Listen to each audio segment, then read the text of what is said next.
السلام علیکم ورحمۃ اللہ وبرکاتہ۔ اعوذ باللہ من الشیطان الرجیم، بسم اللہ الرحمن الرحیم۔ آج کا میرا ٹاپک ہے سرجری کے ذریعے چہرے کو خوبصورت بنانا۔ مزید ڈسکس کرنے سے پہلے اس ویڈیو کو لائک کریں، شہناز مقصود چینل کو سبسکرائب کریں اور بیل آئیکن کو ضرور کلک کریں۔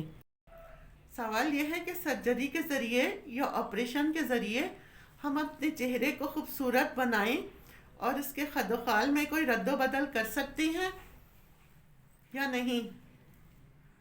جیسا کہ حدیث نبوی ہے، اللہ کے نبی صلی اللہ علیہ وسلم نے فرمایا کہ جس انسان نے دانتوں کے درمیان خلا پیدا کیا تو اس پر لعنت ہے، یعنی اس کی خوبصورتی کے لیے خلا پیدا کیا کہ وہ خوبصورت نظر آئیں، تو اس پر اللہ کے نبی صلی اللہ علیہ وسلم نے لعنت فرمائی ہے۔ اگر کوئی میڈیکلی ٹریٹمنٹ ہے اس کے سبب تو وہ ایک الگ بات ہے، لیکن خوبصورتی بڑھانے کے لیے اس طرح کرنا یہ گناہ ہے۔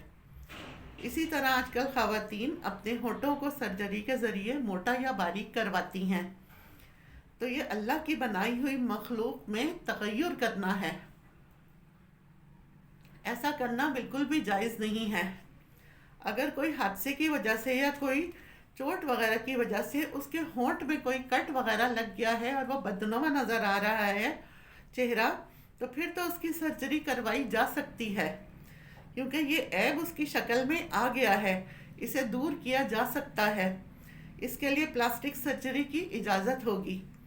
لیکن اگر کوئی اپنی موٹی نہ خوبصورتی کے لیے پتلی کروائے یا ہونٹ خوبصورت کروائے تو ایسا کرنا ہمارے دین میں جائز نہیں۔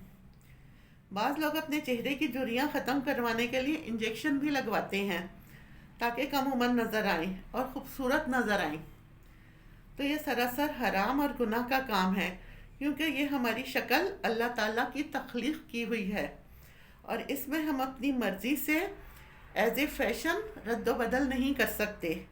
حرام کام ہے، یہ گناہ کا باعث ہے، اور اللہ تعالیٰ ہمیں اور آپ کو اس طرح کے گناہ کرنے سے بچائے۔ آمین۔ وآخر دعوانا ان الحمد للہ رب العالمین۔